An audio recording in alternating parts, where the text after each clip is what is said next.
आपके साथ मैं हूं अंशु पवार। ज्योतिष लाइव में आप सभी का स्वागत है। हमारे साथ स्टूडियो में मौजूद हैं गुरु श्री मनोज भंडारी जी। गुरु जी, स्वागत है आपका हमारे इस कार्यक्रम में। आई विटनेस के सभी दर्शकों को मेरा नमस्कार। तो मनुष्य के जीवन में ढेरों परेशानी आती हैं। परेशानियां घर परिवार में आती हैं, कामकाज में आती हैं, लेकिन अगर परेशानी है तो समाधान भी है। हमें फोन कीजिए, हमारे नंबर्स आपकी टीवी स्क्रीन पर फ्लैश हो रहे हैं। गुरुजी देंगे आपके सवालों के जवाब और बताएंगे आपको वो तमाम चमत्कारी उपाय जिनसे आपकी तमाम समस्याएं तो दूर होंगी ही, साथ ही आपकी रुकी हुई जिंदगी को गति भी मिलेगी। तो चलिए फिर देर किस बात की, गुरुजी से जानते हैं कि आज वो हमें किस बारे में जानकारी देने वाले हैं। तो गुरुजी, आज क्या लेकर आए हैं अपने दर्शकों के लिए? अंशु जी, आज मैं एडवांस लेवल ऑफ एस्ट्रोलॉजी में एक और पहलू में दर्शकों के सामने खोलना चाहता हूँ। वो है कक्षा का कॉन्सेप्ट जी। वैसे अभी तक मैंने आप लोगों को जैसे बताया था, मैं डिविजनल चार्ट्स के बारे में आपको बता चुका हूँ और अष्टक वर्ग के बारे में। जी। अष्टक वर्ग अपने आप में बहुत वृहद सब्जेक्ट है और अष्टक वर्ग का जैसे मैंने आपको बताया था कि अष्टक वर्ग के में गोचर के जो ग्रह होते हैं उनका भी हम नियमों का को उनके गोचरी ग्रहों के बारे में हम ये देखते हैं, उनको परिभाषित करते हैं। जी। अब जो कक्षा का जो कॉन्सेप्ट था वो गोचर में अष्टक वर्ग का ही एक कॉन्सेप्ट है, वो उसी को हमने एक्सटेंड किया है और वो नेटल चार्ट पे हम लेके गए। ये कह देना कि कोई ग्रह किस राशि में है, ये अपने आप में एक काफी अपूर्ण स्टेटमेंट है, वो इनकम्प्लीट स्टेटमेंट है। अगर ये कहा जाए कि वो 8 कक्षाओं से गुजरता हुआ जो ग्रह 30 डिग्री की राशि में कितने डिग्री पे बैठा है, 0 से 3 डिग्री 45 मिनट्स में जो पहली कक्षा है वो शनि की है, दूसरी कक्षा है गुरु की, तीसरी है मंगल की, चौथी कक्षा है सूर्य की जो 15 डिग्री पे खत्म होती है। उसके बाद 18 डिग्री 45 मिनट तक शुक्र की कक्षा है और शुक्र की कक्षा के बाद बुध की कक्षा है, चंद्र की कक्षा है, उसके बाद लगन की कक्षा है। जी।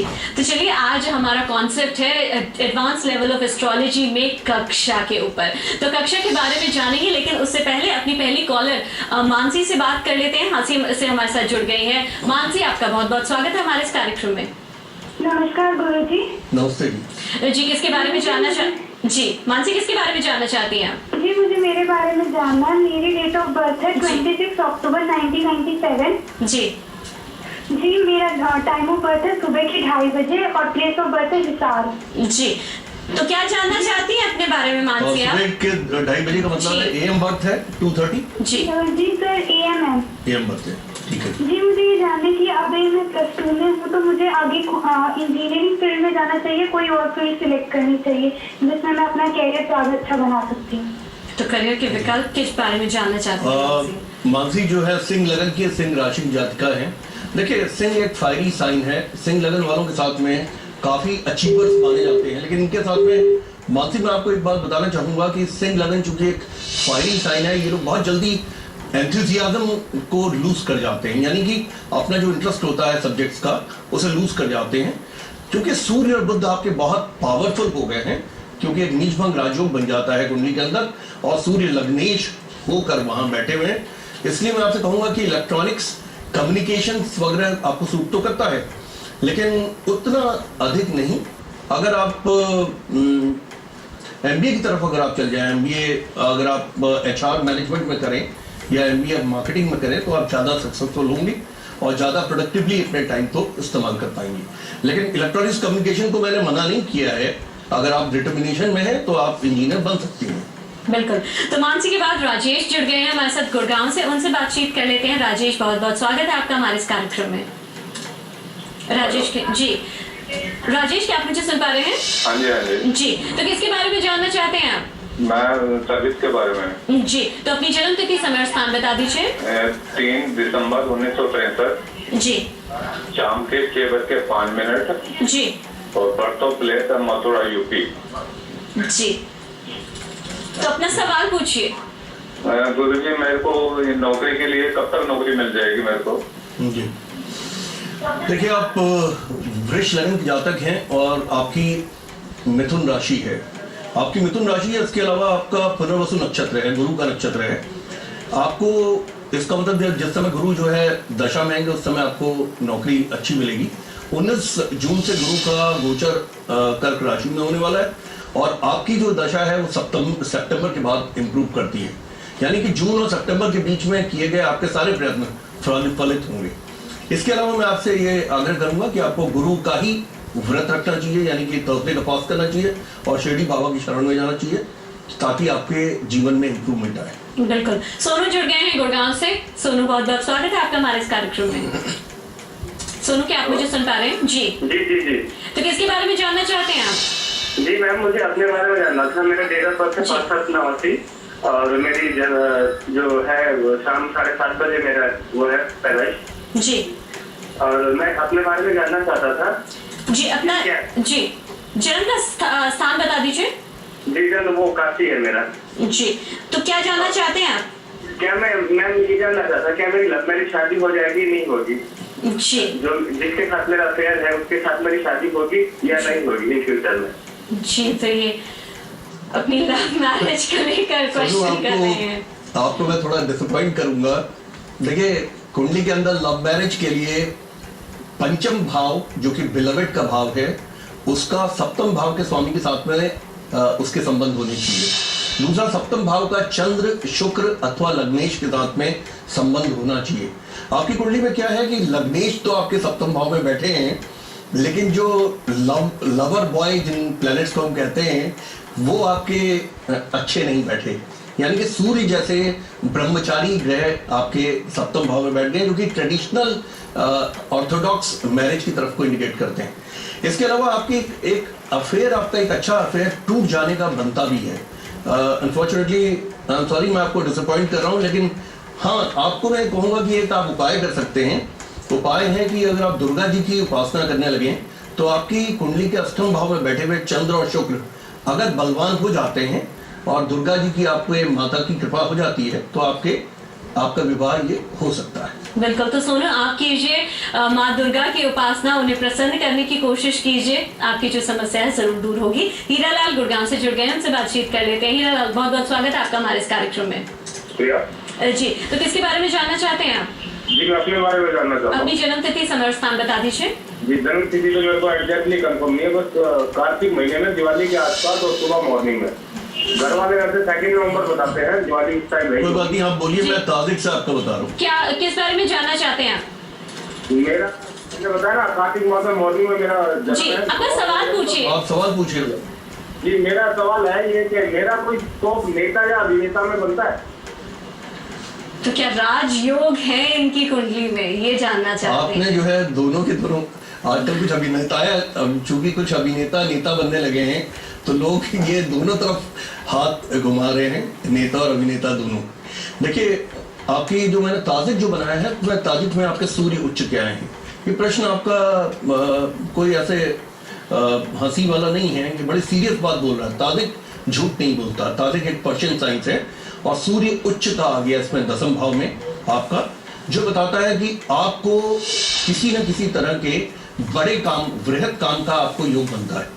दूसरा, आपकी इस कुंडली के अंदर में आपके शुक्र की स्थिति जो है अष्टमगत आती है, लेकिन शुक्र अष्टमगत शुक्र मैंने देखा कि जैसे अमिताभ बच्चन जी के भी शुक्र अष्टमगत हैं, और जो लोग प्रोडक्शन लाइन से या मीडिया मास कम्युनिकेशन या चैनल टीवी से रिलेटेड होते हैं, उनके शुक्र अष्टमगत होकर उन्हें अच्छा उठाते हैं।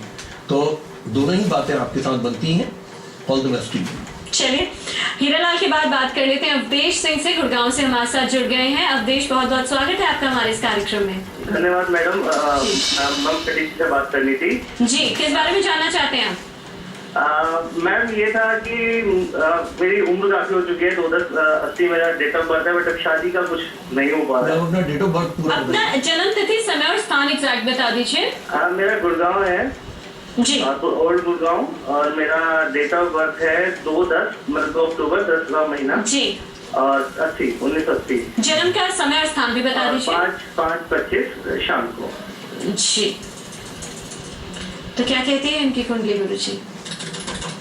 हाँ जी, ये विवाह के बारे में जानना चाहते हैं। जी, अच्छा अवधेश जी, आप मीन लगन के जातक हैं और कर्क राशि है आपकी। विवाह के लिए जो प्लैनेट एक्टिव होना चाहिए वो 2015 के जून में होता है, और आपका विवाह जो है 11th हाउस से होगा। 11th हाउस से विवाह तभी होता है जब कभी एक रोका एंगेजमेंट या एक मैरिज टूटती है, अथवा एक बहुत ही डीप लव अफेयर टूट जाता है। आपका विवाह होता हुआ दिखाई पड़ रहा है, जो कि 11th हाउस के एक्टिवेशन से हो रहा है और होगा ये 17 जून 15 के बाद। जी, तो चलिए हिसार से राजकुमारी हमारे साथ जुड़ गए हैं, उनसे बातचीत कर लेते हैं। राजकुमारी, बहुत बहुत स्वागत है आपका हमारे इस कार्यक्रम में। राजकुमारी, क्या आप मुझे सुन पा रही? जी, मुझे अपने बेटे के बारे में पूछना है। उनकी जन्म तिथि, समय, स्थान बता दीजिए। 15 जनवरी 1981। जी,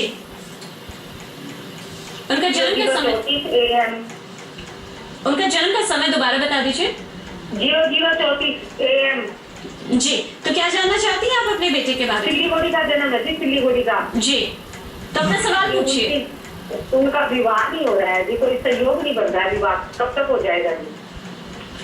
वैसे तो घर अभी छोटे हैं, जी। बहुत बड़े तो नहीं है। देखिए, इस समय विवाह के लिए हम देखते हैं 2nd house, 7th house and 12th house.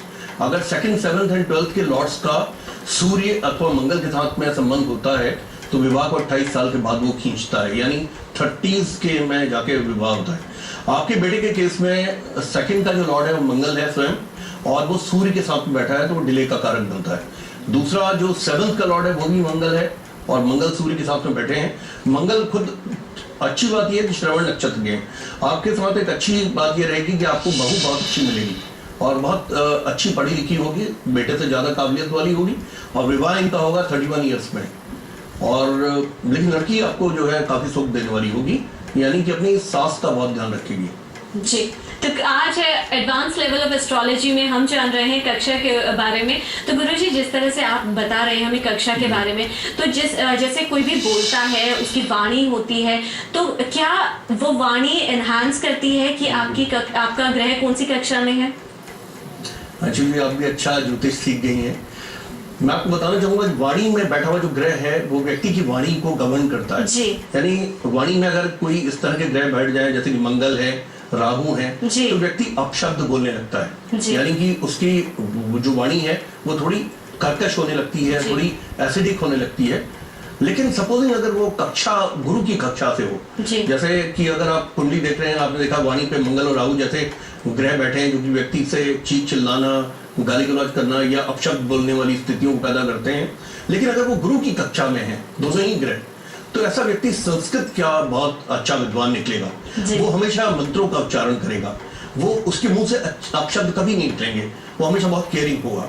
Suppose वो शुक्र की कक्षा से है, अगर शुक्र की कक्षा से होगा तो उसकी वॉइस में इंटोनेशंस होंगे, यानी कि वॉइस अप डाउन करेगी। जैसे कि आप देखते हैं कि जैसे कॉल सेंटर के जो लिंग्विस्ट होते हैं या वॉइस ट्रेनर्स होते हैं, उसी प्रकार से उसकी वॉइस जो है अप डाउन करती भी होगी और बड़े प्यार से बात करेगा। जी, एक और कॉलर जुड़ गई है सरोज कुरुक्षेत्र से, उनसे बातचीत कर लेते हैं। सरोज, बहुत बहुत स्वागत है आपका हमारे इस कार्यक्रम में। जी, किसके बारे में जानना चाहती है सरोज आप? हेलो गुरु जी, नमस्कार। नमस्ते जी, तो सरोज किसके बारे में जानना चाहती है? बेटे के बारे में जानना चाहती हूँ। उनकी जन्म तिथि, समय, स्थान बता दीजिए। 3 अक्टूबर 1987। जी, टाइम में सुबह 6:42। जी, और जन्म स्थान है गोवा, डिस्ट्रिक्ट कुरुक्षेत्र। तो क्या जानना चाहती हैं आप अपने बेटे के बारे में? मैं एक तो इसकी शादी के बारे में जानना चाहती हूँ और एक ही अपना बिजनेस करना चाहता है, ये इस टाइम ऑस्ट्रेलिया में है। जी, तो सरोज को क्या पार्टनरशिप में बिजनेस करे या कोई कौन सा बिजनेस इसको बिल्कुल। देखिए, पहली बात तो यह है कि पार्टनरशिप में इनको बिजनेस सूट ज्यादा नहीं करेगा। उसका कारण है पार्टनरशिप हम 7th हाउस से देखते हैं। आपके बेटे कन्या लगन की जातक हैं। कन्या लगन वाले वैसे भी कन्या लगन वाले जो है थोड़ा क्रिटिकल नेचर के होते हैं, परफेक्शनिस्ट होते हैं, यानी किसी भी काम को बहुत परफेक्शन के लेवल पे करते हैं। तो अगर पार्टनर उसे अपने से 19 का मिल जाएगा तो पार्टनर उसके साथ चल नहीं पाएगा। और जो बात आपने पूछी है कि वो बिजनेस क्या करेंगे, इनके साथ क्या है कि कन्या लगन के हैं और उनकी राशि है मकर राशि है। कन्या लगन पे बहुत क्लस्टर है। क्लस्टर का मतलब है 4 ग्रह कन्या लगन पे ही बैठे हुए हैं। ऐसा आदमी कभी किसी के अंदर में दब के काम नहीं कर सकता, उसे सेल्फ एम्प्लॉयड होने का या बिजनेस करने का बनता है। कंस्ट्रक्शन रिलेटेड वर्क्स में अथवा कोई ट्रेडिंग, जो वीनस रिलेटेड जो आइटम्स की ट्रेडिंग होती है, जैसे कि वीनस या तो वेडिंग से संबंधित कैटरिंग सर्विसेज को, वेडिंग अपैरल्स को बताता है, या वीनस से लेडीज एक्सेसरीज वगैरह देखी जाती हैं। वीनस रिलेटेड ट्रेडिंग के आइटम्स में या मैन्युफैक्चरिंग के क्षेत्र में काम कर सकता है और साइड बाय साइड कुछ प्रॉपर्टी से भी अर्न करेंगे। और इनके विवाह का एक्टिव होगा 2015 के जनवरी के बाद। बिल्कुल। तो इसी के साथ प्रोग्राम में वक्त हो चला एक छोटे से ब्रेक का, लेकिन आप भी मत जाइए, जल्द लौटते हैं। अगर आप